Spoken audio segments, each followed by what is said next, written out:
I really need to work on my intros because I think this is probably the third or fourth time that I'm filming this. If I just start talking about knitting, no problem, I'm able to breeze through it. But there's something about just saying hello that I seem to keep messing up on. So I'm gonna try it again here. Hi everyone, my name is Claudia and welcome back to Project Notes. If you are new here, welcome. We talk about knitting related topics and making on this channel. And if you are a returning subscriber, welcome back. You will notice that I did miss the month of September. I did not upload, and that is because life happened. During the first 2 weeks of September, I did not get a chance to pick up my knitting needles to work on anything at all. So I decided to push it back a month so I would have more to talk to you about. And I do. I have a finished object. I have an almost finished object. It just needs some buttons. And then I also have some project plans. We are in the month of October, and you can see I have some Halloween decor. I tried. I'm not the best decorator there is, but we do have Halloween coming up where I live. If you celebrate, I hope you have a fun and safe time. And if you don't, I hope you're able to enjoy the fall as it comes in.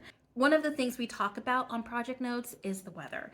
I live in Southern Nevada where it's very, very hot.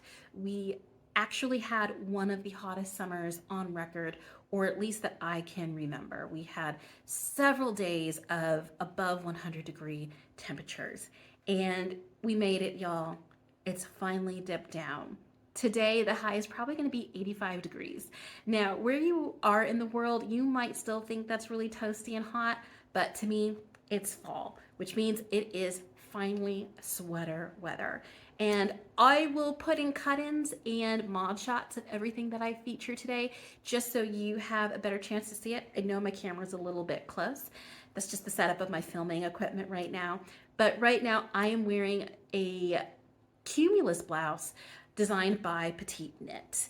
This I made from a Caron cake maybe 1 or 2 years ago. It's also the sweater you see me wearing in my thumbnail, and it's pretty perfect for this weather. I believe the breakdown of it is it's part acrylic, part cotton. I always like to have some sort of natural fibers in whatever I'm knitting and whatever I'm making, just to make it lighter. And I absolutely love this sweater. You'll notice that many of the Cumulus blouses you see online, they're very light and lofty, and that's because they're held with a strand of fingering weight yarn and a strand of mohair. I chose to use a Caron cake because one day I was just visiting my local Michaels and I saw this yarn and fell in love with it. That's as deep as it was for me. I liked it, so I decided to make it. I'll have more information about what it's made from and how I made it. The needle size I used was different as well, but this is one of my favorite fall sweaters. It keeps me warm, it keeps me cozy, and I love the different transitions in the fabric from how it was dyed. So let's talk about my finished object. This is how the podcast started, and I'm so happy that it's finally done. It took a lot of time, it took a lot of love, but I have finally finished my pressed flowers cardigan. And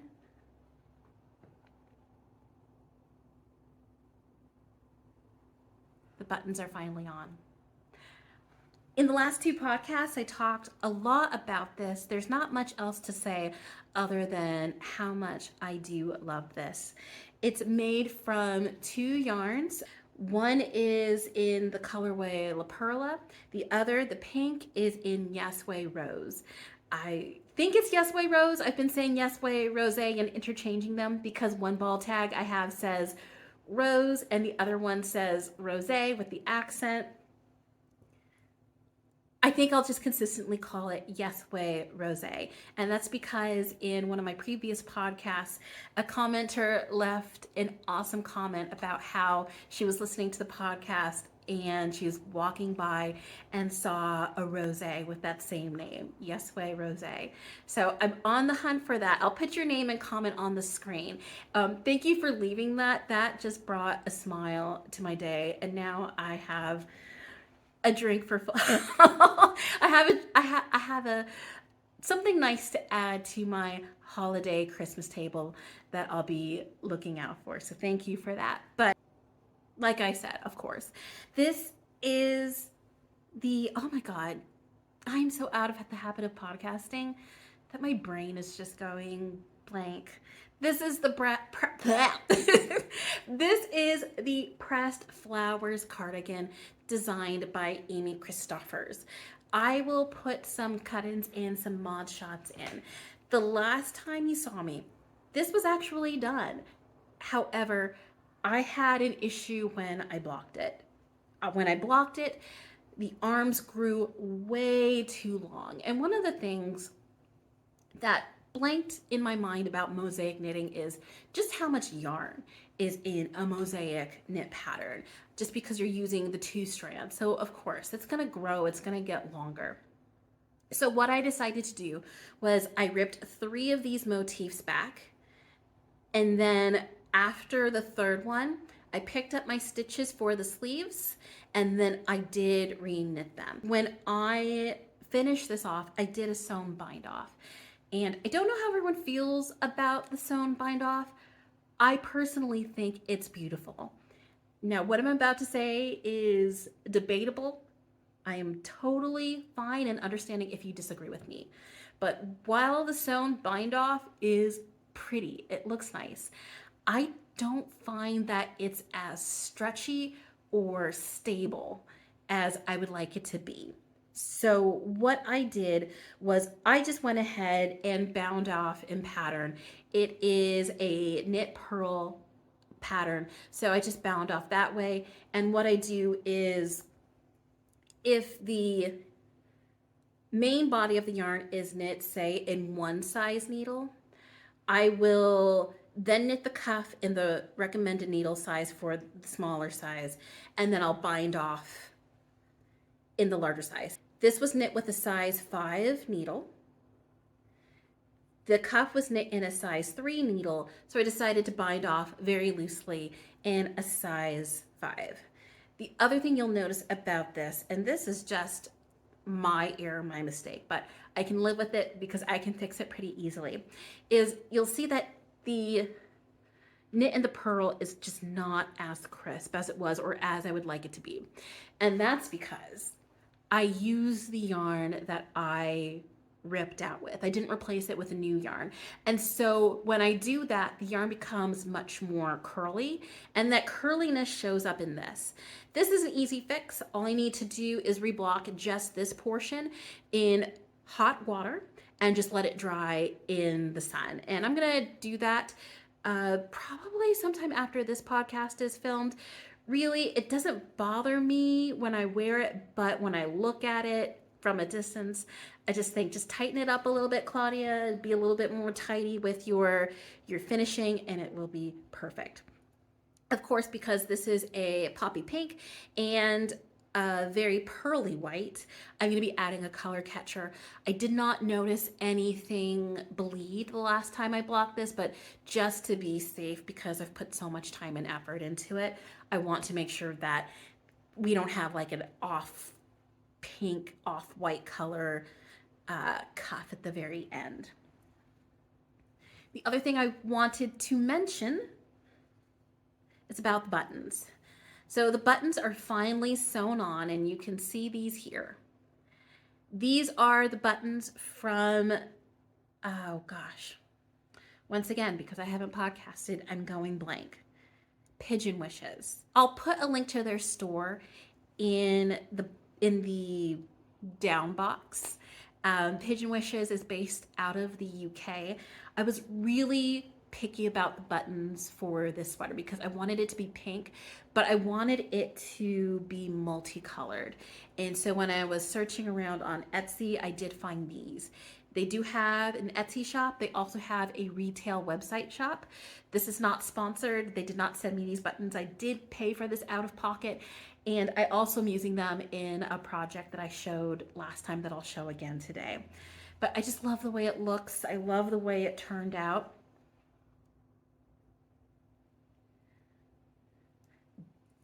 The only thing is, and this is a really good problem to have, it's really, really warm to wear. This is gonna keep me cozy and insulated through the winter months. The other thing I wanted to point out, and this is my mistake, once again, in this project, I can live with it, I can change it, it's not a problem for me. Because I picked up stitches all the way around the collar, I did not take the time to really calculate where the button holes should go. So in this, I ended up with 1, 2, 3, 4, 5, 6, 7 buttonholes. The pattern doesn't call for that many. And so I have just 1, 2, 3, 4, 5, 6 buttons on this. I have extra, but I just like the way it looked when it closed with just 6 buttons. So that means I just kind of have like this little hole, buttonhole up here. Now I can sew this closed, or what I can do is I can put another button on the other side, but I just like the way it looks on me with the 6 buttons.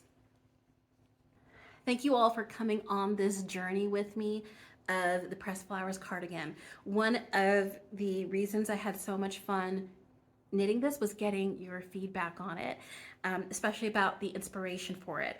I shared this in my first podcast, but my inspiration for this was cherry blossoms in the snow. That's what I was looking for and seeking for when I went shopping for the yarn. One thing I did not tell you about the yarn though is, and this is why I like visiting yarn stores, I always have a really good time in them, talking to the people who own it, the people who work there, the people who visit. And I was actually going to pick out a different lighter pink color for this.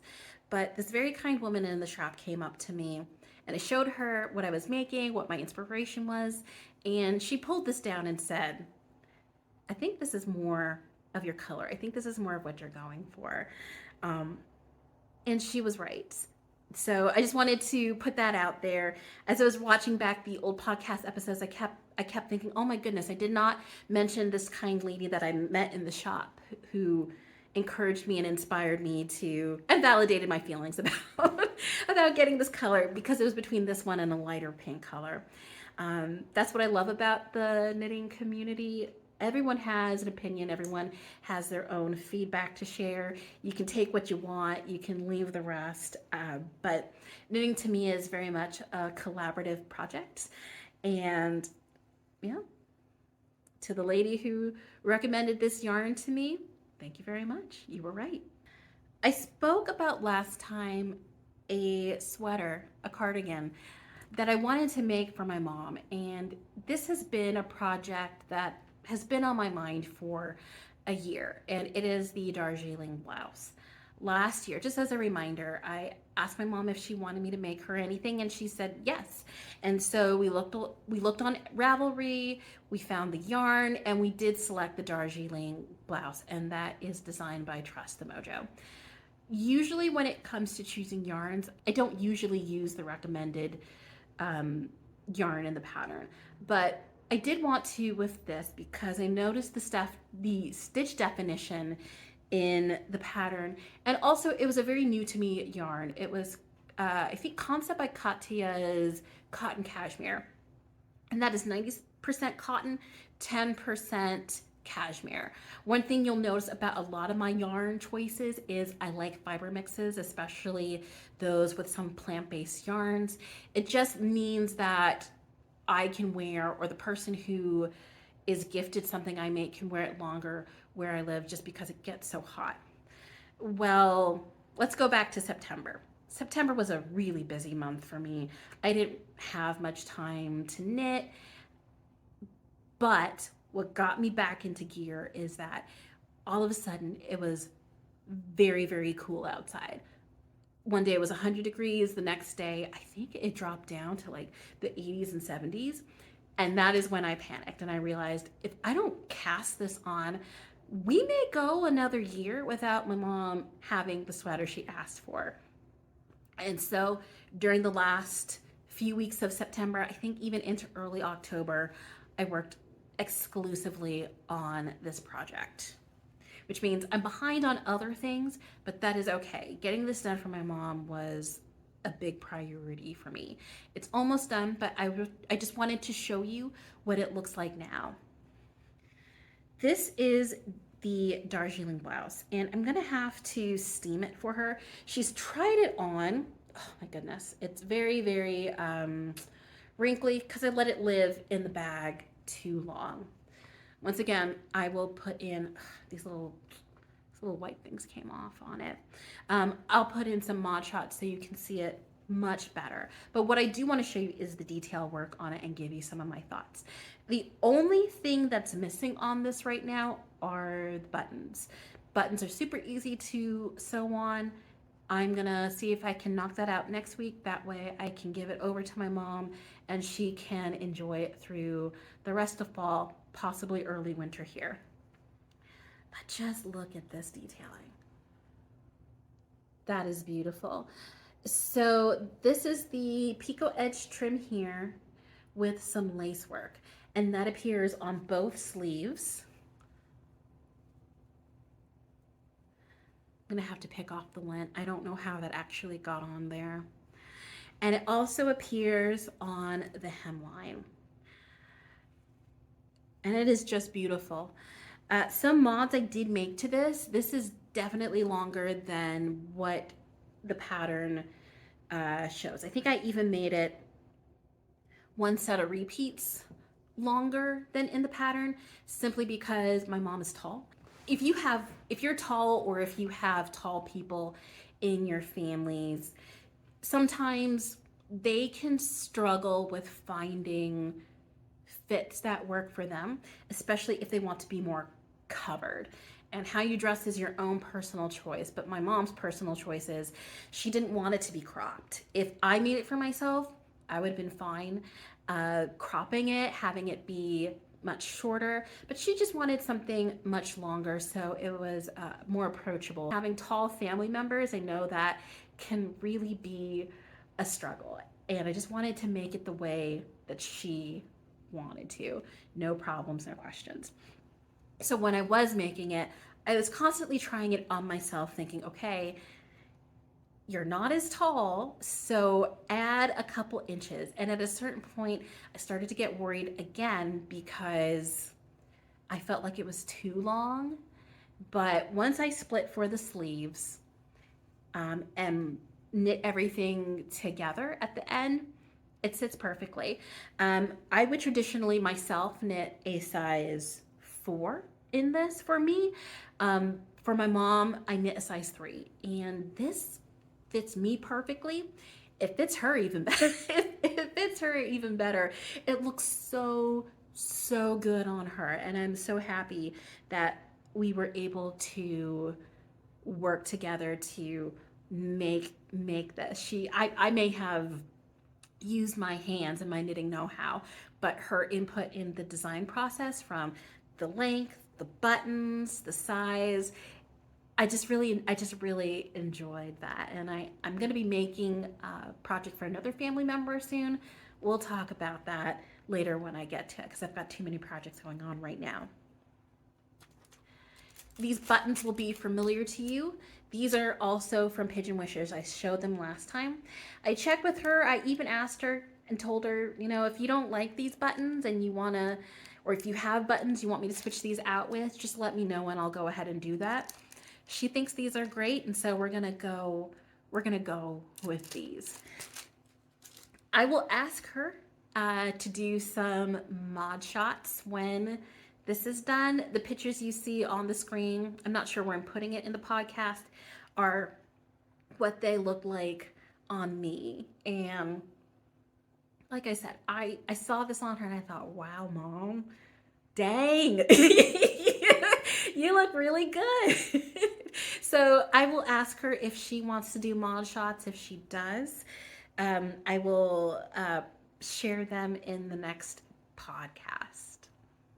So I talked about my general thoughts on the Darjeeling blouse, but I actually want to talk a little bit more about the construction, because before I dove into this, I took a look at the Ravelry pages and at I think there's an Instagram hashtag for it where you can see the different iterations that people have knit up. And one of the things that was mentioned was how finicky the cast on for the picot edge trim can be. Kudos to the designer. The designer on her YouTube channel has several tutorials on how to cast this on in 3 or 4 different ways. I think there's the figure 8 way, the provisional cast on way, and there's one more cast on method that she put. She has a whole playlist for this, and I greatly appreciated it. However, I will say just getting the trim down and doing it right, it took me a whole day. That was the hardest and longest part of the pattern for me. If you are used to, oh, you know what the 4th one was? I think it's Jenny's Magic Cast On. So if you are comfortable and familiar with knitting toe-up socks, this is gonna be a breeze for you. I decided to do the hemline using the figure 8 method. And I don't know why it was such a challenge for me to do. And maybe it's probably because it was my first time doing it. Now, if I were to do it, I could breeze through it. It wouldn't be a problem. But I think this took me several hours to get together and figure out. Not the lace work, just the trim. And once I did, I was very proud of myself. I gave myself a pat on the back. And then after that, knitting the pattern is super easy because she has that checklist in the pattern. And that checklist just made it go by super fast. Another thing that I love about the pattern was that the checklist is also for the decreases. And as I was knitting the decreases at the top, after I knit the body and the 2 sleeves together, because you have to cast on new stitches for these and then attach them to the body once they're done, it just breezed through because I could just check off and go really, really fast. I didn't have to do the decrease calculations myself. It just made life very, very easy for me. But going back to it, very proud of myself. I figured out the picot edge trim flat, and then I had to figure it out in the round, and I really struggled with that too. I figured it out. I got it. It took me several tries. In the end, this is what I decided to do. I did the figure 8 cast on for the hem after experimenting with the other cast-ons after experimenting with the other cast-ons. And then I, for some reason, just couldn't get it to click in my head how to do this in the round. So I did do the provisional cast-on for both of these. I just have this here. I just need to take it off. It's not really holding anything. But this is it. Super wrinkled, needs a good steam, needs a good lint brush before I give it to Mom. Let's see. The buttonholes, you can see these are here. I just have the holes marked with these stitch markers, and I'll match them up on the other side so that the buttons can go with them. Because I feel so much better about the cast-ons now, I'm gonna put this in my queue to make for myself sometime in the spring. I'm thinking of making a very bright yellow version of this for myself in a crop size. Overall, this was a lot of fun to make. I highly recommend this pattern, especially if you want to experiment with different cast-ons. One of the things I had to remind myself as I went through this was, if it doesn't work, just rip it out. I ripped out the hemline and the sleeves a couple times until I got it right, and it was worth it. It came out it came out better than I could have hoped for. The next project that I want to talk about is one that I teased as a test knit. It's not a secret test knit, but it has taken me quite a bit of time to complete. And I wanted to check with the designer to make sure she was okay with me sharing it in this format. I had planned to finish it in October. I think it's actually going to take me to November, and I'm grateful that the designer is pretty flexible on it, because I think this is fantastic. It's one of those more fantastical, whimsical knits. I don't see myself wearing it every single day, but for a special occasion or for going out, I'm gonna throw this on. This is the Nuptaie cape designed by Fable Knitwear. And you can't really see much of it here. In fact, the color, I'm gonna pull the yarn out. The color I'm seeing on screen versus the color in real life is a bit more orange. This is like lipstick red, so it's right up my alley. This does not close. It's supposed to hang open and drape back. From what I saw, she designed this for her wedding, and it looks fantastic on her. And when I saw that she was doing a call for the test knit, I just thought that I wanted to participate. And mostly, do I have an occasion to wear a long silk red mohair cape every single day? No, I don't. This is one of those fantastical items that I just wanted to make. I had the yarn, I had the time, and I thought, just raise your hand and participate, and I did. The balloon sleeves are going to taper down before the wrist and be finished in 1x1 rib. The back of the cape is, at least in mine, I think I need to add an additional 4 inches before I start the lace work. And it's a very simple lace work pattern. I've taken my time with this because it is silk mohair, and one, I don't want to have to put it in the freezer to rip out a mistake. The other reason is, when I signed up for this, I knew it was going to be a really, really long knit. I think I signed up for this either in June or July when it was hot, you know, the best time to knit with fingering with mohair. One of the things I wanted to talk about with this is in regards to the needles. So I am someone who has multiple sets of interchangeable needles, and that is because certain fibers affect my hands differently. So I can knit all day with wooden needles, and I actually feel much more comfortable knitting with wooden needles with certain fabrics. But with this one, I needed to use metal needles just so it was a little bit easier on my hands. And when it gets to the lace work, I'm hoping that it's easier on my hands as well. It's not anything to do with the yarn or anything with the pattern, but I always like to have a wooden option and a metal option just for my own ease and comfort. A little bit more about this pattern. I'll give you a high-level overview of it. You start off by casting on the neckline. You do raglan increases on the side. It does not close though. This is not a cardigan, it is a cape, so it does stay open. And then you form the puff sleeves by doing increases. You can see all of the errors that I've made in here. I've ripped out what I could, but I need to tighten some of the holes and gaps because I think I dropped a double stitch here or there. After that, it's just miles of knitting. Just miles of knitting silk mohair. And you all know that I've been working on the half and half triangle wrap for a while, right? And that has been my relaxed knit, my stress knit. This has kind of replaced that for me because one, is a test knit. I do want to get it done on time and give the designer feedback, but also it was just nice to kind of switch it up.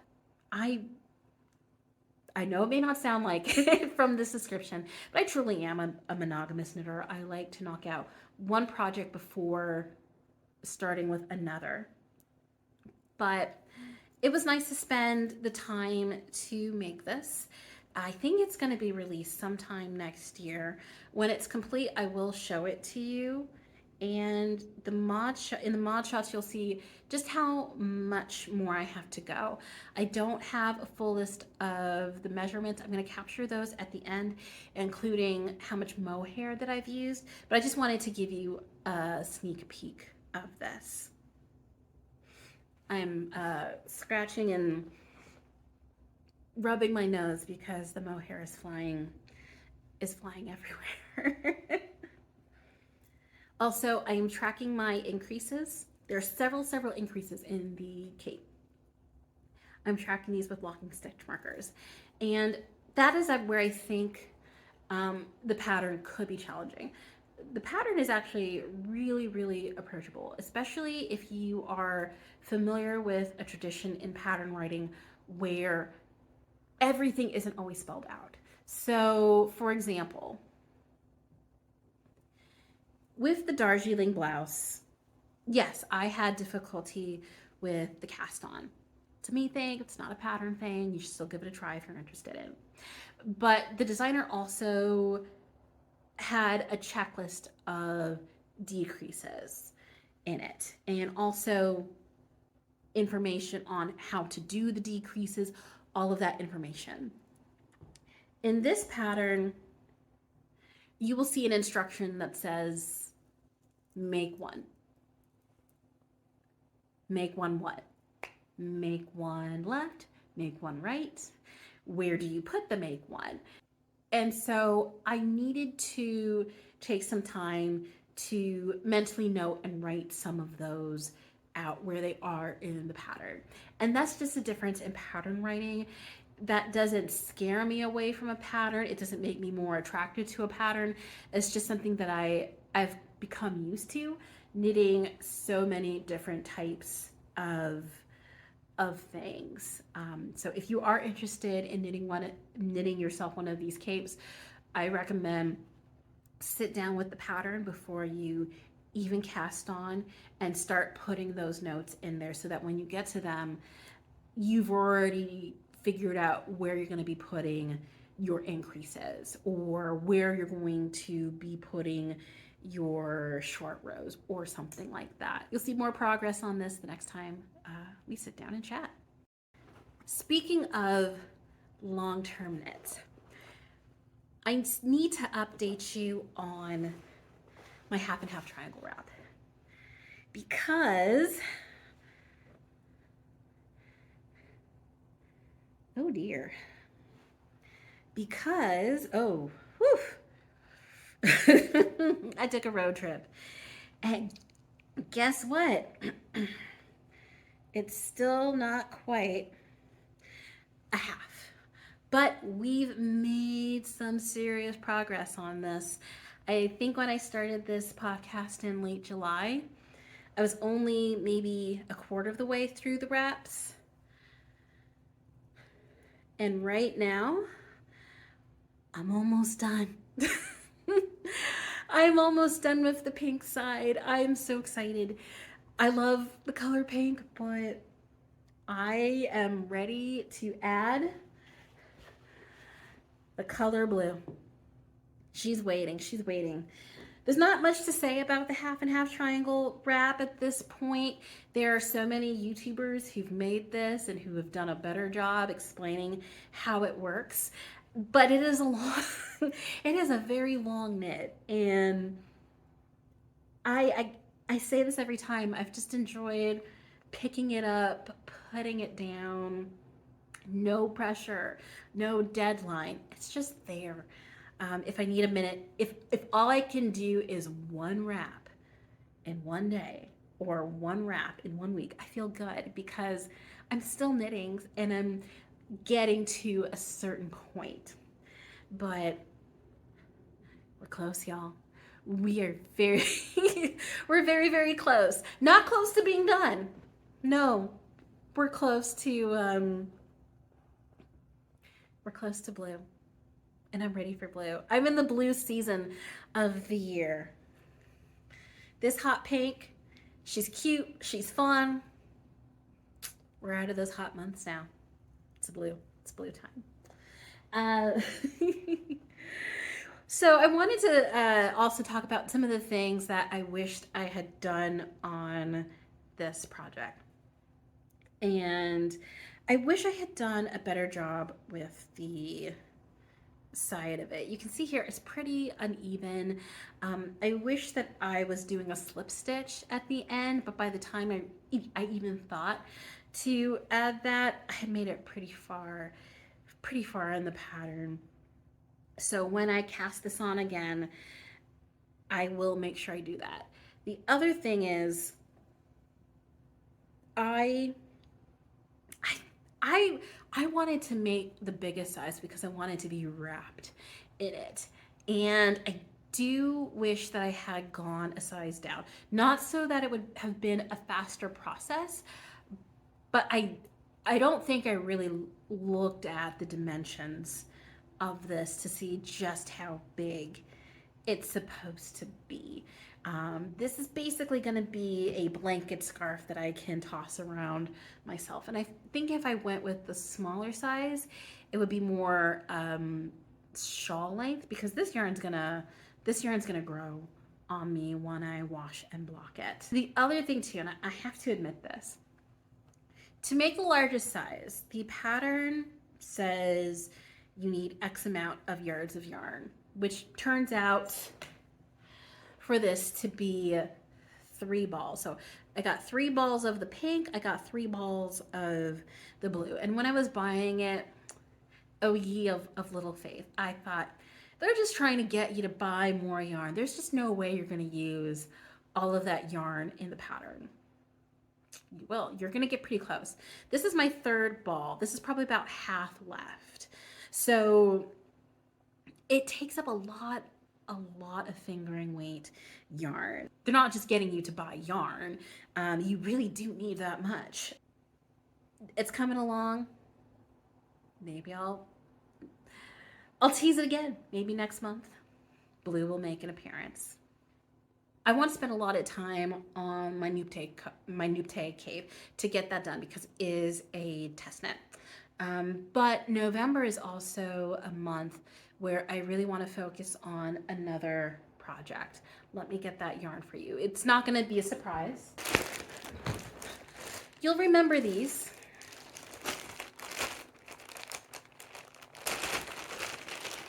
These are the colors that I picked for my Clint shawl, designed by Natasja Hornby. I said that November was going to be the month that I knit this, and it is. Of course, I'm going to finish my test knit first, get some serious progress done on that. But I'm very excited to cast this on. And I've been browsing on Ravelry and Instagram, seeing all of the different colors and combinations people have come up with. I'm so excited to get this on the needles and knit this up. I don't think it's going to take me a very long time to do it, but in knitting, one thing I've realized, at least for me, if I say, oh, it's gonna take me only 2-3 weeks, it ends up taking me 6 months. That's just how it goes. It always takes longer to do the thing. As a reminder, these are the Illimani Santi. I picked these up in San Diego a couple months ago.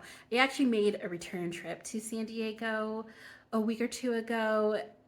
I'm in Southern California quite a bit. When you live in a desert, it's nice to have a beach next door. But this is the Illimani Santi. It is 45% ultrafine merino, 25% baby alpaca, 15% yak, and 15% mulberry silk. One skein is 137 yards. When I last talked about this yarn, I made a mistake and said that it was sport. It is not. This is actually a DK weight yarn. And why that is important is just to make sure that you buy the correct fiber amount, because the Clint shawl is made with sport weight yarn. And of course you can make whatever you want in whatever weight you want. But because I did take a trip to buy these, I bought a little bit extra, especially of this color, to make sure that I had enough. Yeah, this is neutral. This one is orange.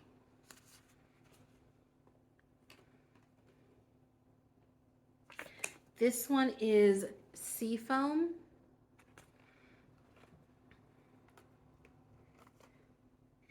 And this is Lilac Season, which is a very pretty name. I love that name.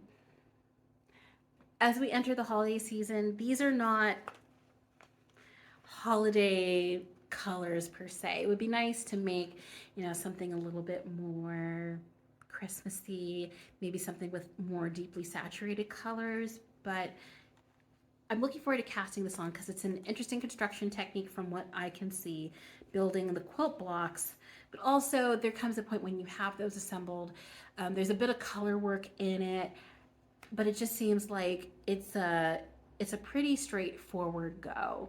And that's what I'm going to be looking for as the weather changes.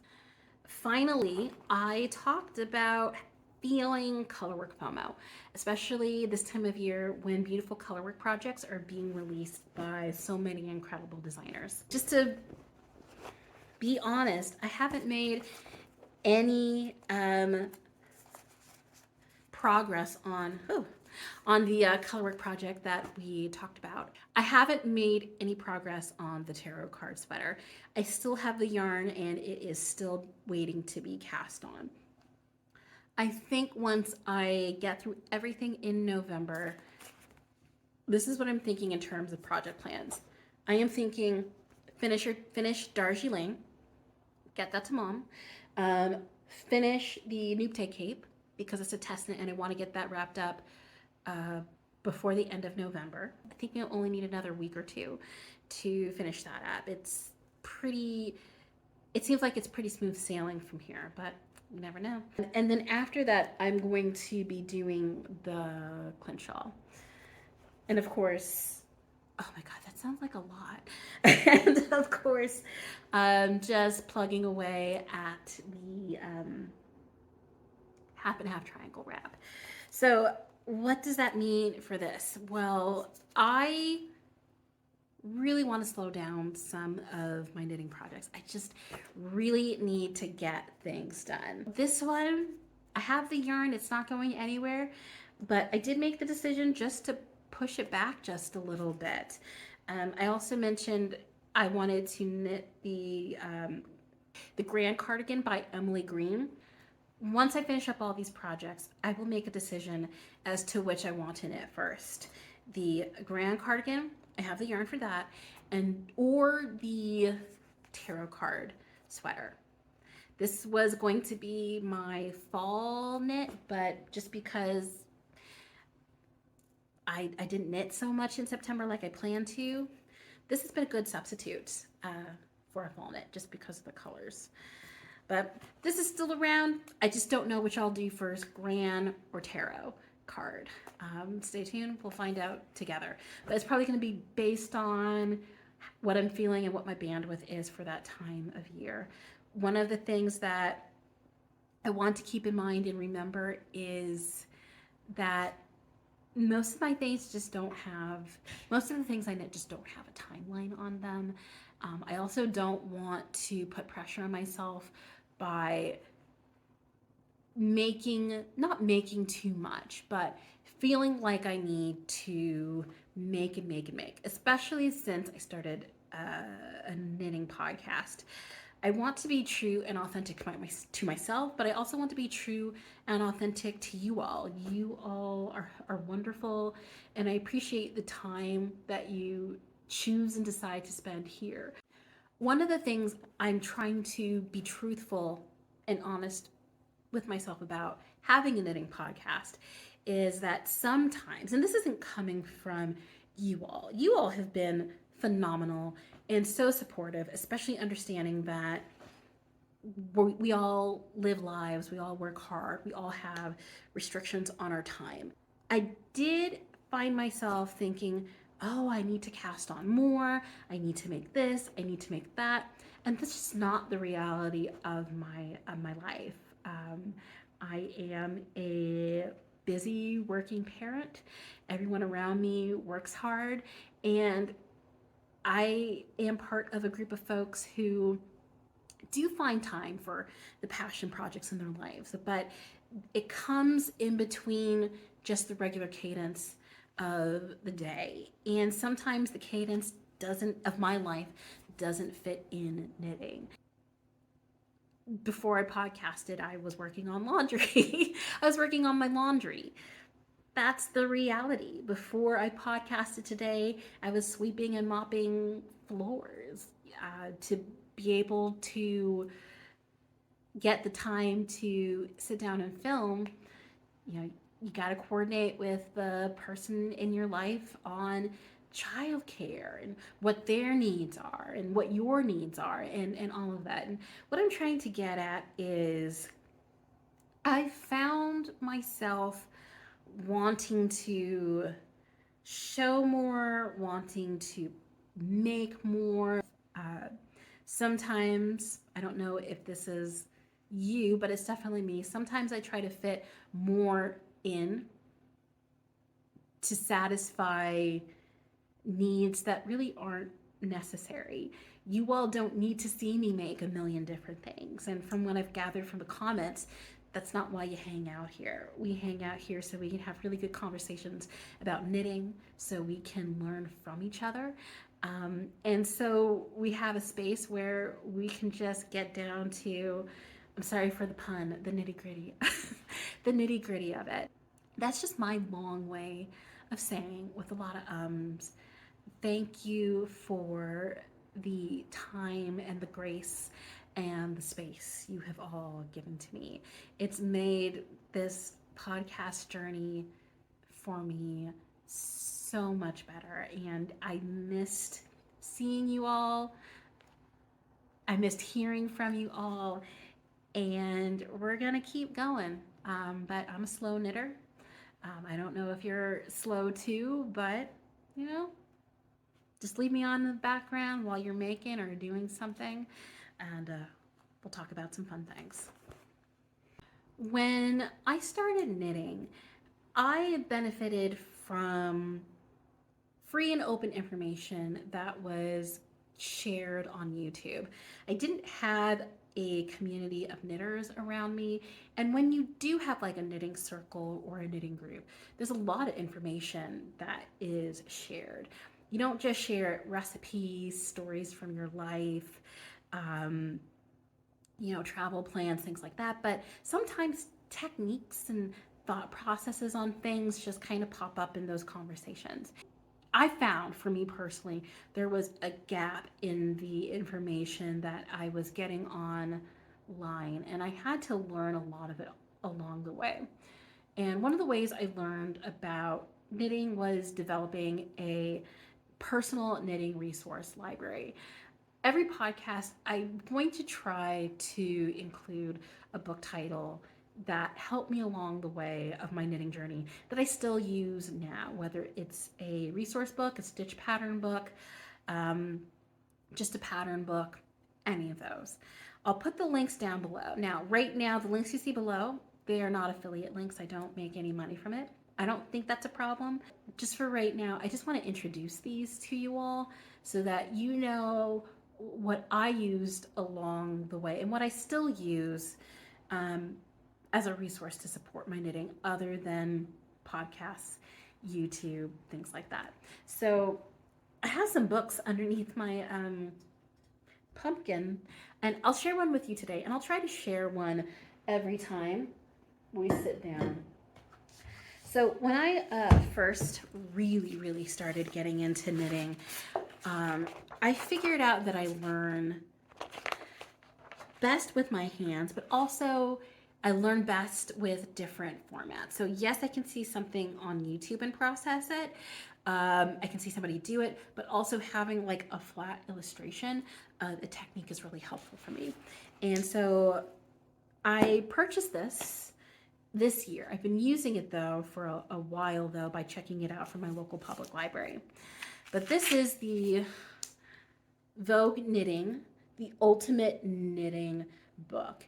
And for most of the techniques that I've learned over the years, I've picked up through this. I'll go on YouTube, search it, and then it's nice for me also to have a illustrated resource with explanations on it too.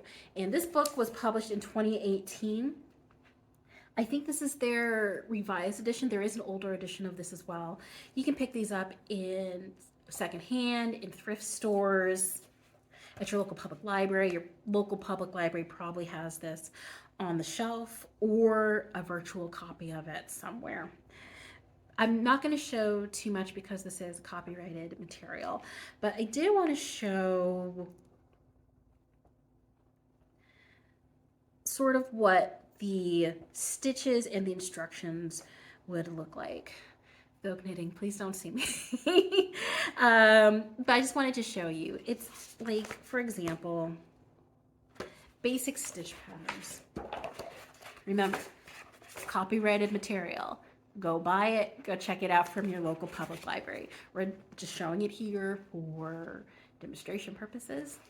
But you can see, you get examples of what different stitch patterns look like, along with different instructions as well. So yeah, that was one of the books I just wanted to showcase to you. If you are looking for a knitting resource guide, we pick this bad boy up again. It's a pretty good one. Thank you all so much for hanging out today. I always ask this at the end. Let us know down below. What are you making? What's bringing you joy? Are there any yarns you want to share with the rest of us? Also, if you have a Instagram handle that you want to share or a YouTube page you want to share, leave it in the comments so we can all start finding each other and subscribing to each other. I cannot tell you how great it's been to see so many different makers pop up in my YouTube queue simply because I started a knitting podcast, and I'm really excited to learn more about you all and what you're making. Also, I wanted to thank the podcaster behind this channel here. Some of your viewers also came over to say hi, and I just wanted to say thank you for mentioning me. I feel like I'm the little engine that could, and this podcast is really spreading through word of mouth, and I just appreciate everybody for doing that. I try to keep it light, I try to keep it fun, but yeah, I just wanted to say thank you. Thank you so much for coming by and stopping by today. Let's get to winding some yarn. Bye.